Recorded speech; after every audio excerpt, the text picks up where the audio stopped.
kind of trying to have to figure out, well, so let's say we block this.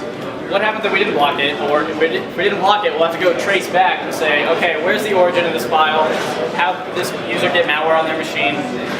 And oftentimes what we find is that Office documents are the cause of these problems, that malicious macros are going out, pulling down executable binaries, or they're just executing shit on machines. They'll go and establish registry keys for persistence, stuff like that.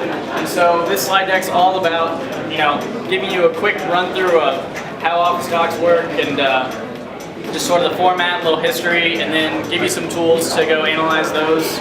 And I'm also throwing some JavaScript in there because it comes in handy a lot more than you think. So here you go, let's get started. So a little history. Malicious macros have actually been around for quite a while. Since around 1999, they really started to ramp up. And the first couple big campaigns for malicious macros were the I Love You virus and Melissa. These were just basically, they just go and read your email contact list and then go and email themselves out to all your friends and stuff. Now these things have evolved a lot since, over the almost 20 years since. Now we have things like Dridex and Locky. So Dridex is a banking Trojan, and Locky is more ransomware that will actually go out once you execute it, once you enable macros and stuff. The macro will go out, pull down a binary, encrypt your whole hard drive, and then ask you for money as if it's trying to do you a favor by decrypting your stuff. And probably one of the biggest and maybe one of the most well-known uses of malicious macros is this thing called black energy. Now this happened last December, and it actually took down the whole or part of the Ukrainian power grid. The real grunt work was done by a compiled binary, by a PE file on Windows, but the original dropper was an XL file, was an XLSX email attack. So yeah, Office documents can really do a lot of damage, not only to your users, but also to your power grid in some cases. So we'll start off by going over a little bit of how the format kind of works. So basically, we're going to specifically focus on the 2007 SINS format, which is the Office Open XML format. If you guys remember, the sort of old format was like .doc, .xls. So Microsoft changed that around 2007. They added an X, but they also actually changed the backend rather than just making the file name different. They actually added XML to all this stuff to make it a little easier to manage and whatnot. Basically, the only all these are now is they change from a binary to basically a zip file that contains some XML, which is mostly your content, it's a lot of your metadata, and then it also contains binaries, so it contains Office macros. It can contain Flash objects and JavaScript, which are, I think, hardly ever seen. I personally have only ever seen VBA macros. And that's kind of what we're going to focus on, but I also want to talk about JavaScript because stuff like Locky has switched from Office macros to JavaScript.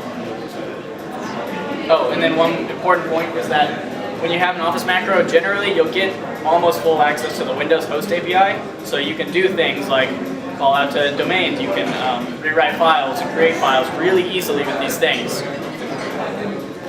So we're going to go over a little bit of analysis with it. So, two primary tool suites that I use are OLE tools, which is a great Python scripting tool set, and it's created by some really well-known people that I'll mention a little bit later. But Olea, OLE, you guys are kind of seeing OLE. Well, so the reason they all start with OLE is that the binaries in the Office format are actually called OLE files. They're just kind of compiled, but Office macros are actually OLE macros. If you see the terms, they can kind of be interchangeable. And then Office Mal Scanner, I want to mention this, but I personally don't have a lot of success because it works a lot better with the older formats. If you see a .doc or a .xls, this is a great tool to use, but the newer XML type files don't work as well with this. This is really great for finding shellcode, whereas the OLE tools is great for finding the actual macros and doing some quick analysis and decoding of strings and those. For JavaScript analysis, we'll go over It's really good to have a command line JavaScript interpreter. Sometimes it's not great to have all the extra crap that a web browser brings you.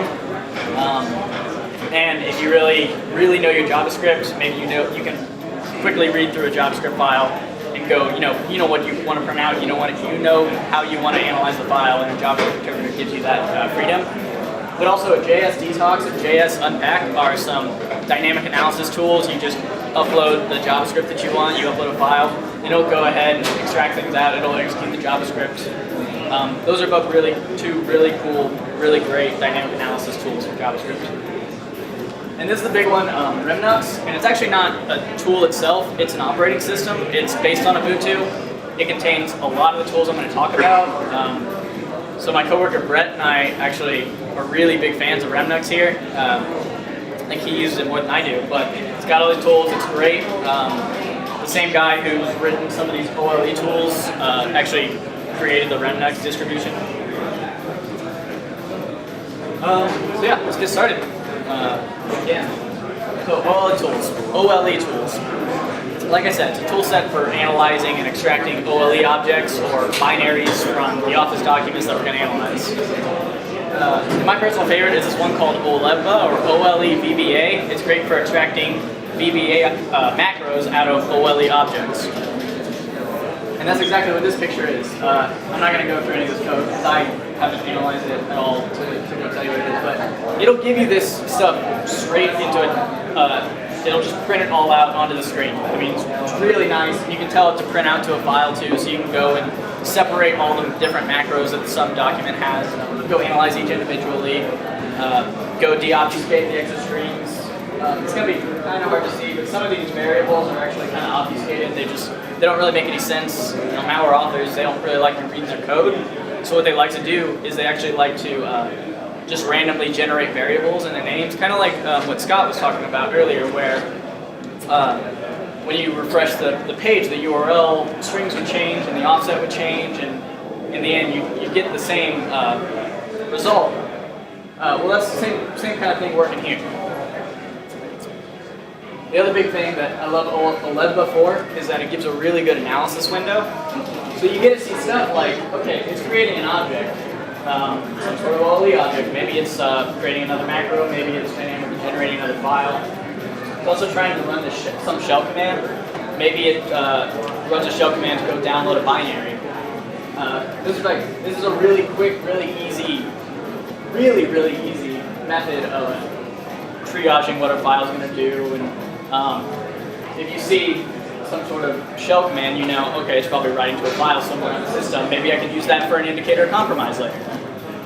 There's also this last one, it's a base64 string. Base64 is just a way to obfuscate a string. And if you see that in a file, you pretty much immediately know that it's not good because there's no legitimate purpose for base64ing something in an Office document. At least I can't think of one. If somebody else has one. Okay. Juris has a reason. That's encryption, right?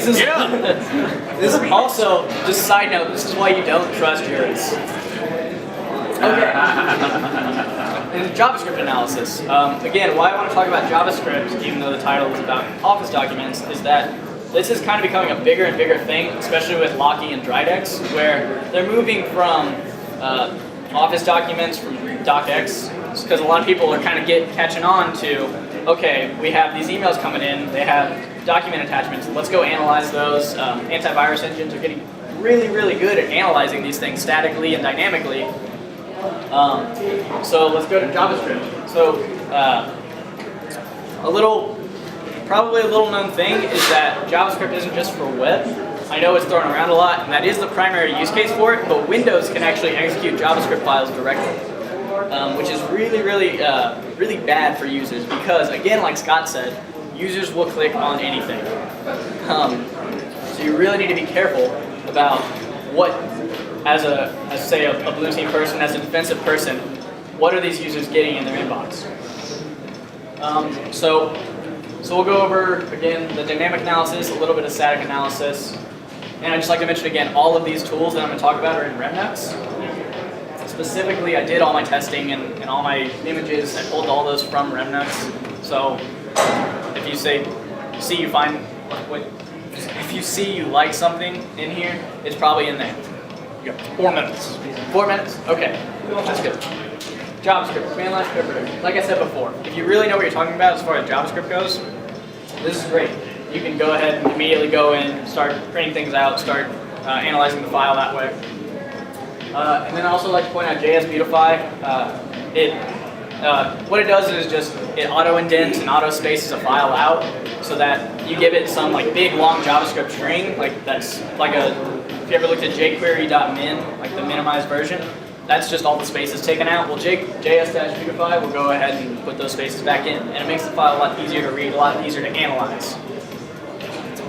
JS Detox. I realize this picture's really hard to see. So basically all it is, it's just a web app. You just feed it JavaScript, it goes, analyzes, gives you the results back. Really quick, really easy. And another great thing about Remnux, it comes with a Docker image. Oh man, the slides are a little high. But it comes with a Docker image. Thank you so much. And super easy, you run one command, downloads the whole thing, installs it, gives you a log of what you're doing. It's great. The other thing, JS Unpack, it's a lot like JS Detox. There's actually a website for it that you can just immediately load stuff up for. It's specifically made for security researchers, but it does look like it's from the 1990s. Like the website doesn't look that pretty. Maybe if that's what you like, go for it. I personally prefer JS Detox, but it'll give you a lot of the same information. And then I do want one quick word on antivirus evasion. Basically, why we always need to keep statically analyzing files and dynamically analyzing files and not relying on AV. So we have these two different things. I know you can only see the red and the blue pretty much, but they're the same file. The only thing I did was capitalize a few of the variables. But the file hashes are different. If you don't know what file hash is, it's basically just a unique way to identify a file. Even though the file does the same thing, analyzes files, checks for similarities. So basically, the execution stayed the same. The only thing that changed were variable names a little bit.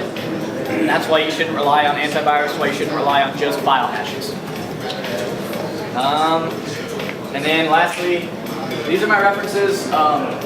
Remnux, again, I have the slides, or I have a link up here to a VM image. Lindy Zeltzer and Didier Stevens are huge names in this area. Go just look them up online. They're everywhere. I think Didier actually analyzed Black Energy, the thing that took down Ukrainian power grid. Sans InfoSec Handlers blog, great blog, not just for analyzing Microsoft macros, but just for any sort of InfoSec stuff. Sans is a great organization, and I swear I'm not just repping them. I don't work for them or anything, so. Classic, yeah. So, and then I got all my examples from this place called Malware, M-A-L-W-R. It's a good repository. It's based off this thing called Cuckoo, if you're really interested in dynamic analysis. But go there, sign up free. You can download some files from there. And then VirusTotal, which again, Scott mentioned last time, but it's an industry giant in info sharing. You can go run stuff through different AV engines, see some certain static properties, stuff like that. It's great. And then these slides are up on GitHub under my name's InfoSec Intern up there. So under my slides repo, you can just go download them straight from there. They got all the links in there and everything. Your malware, that's That's it.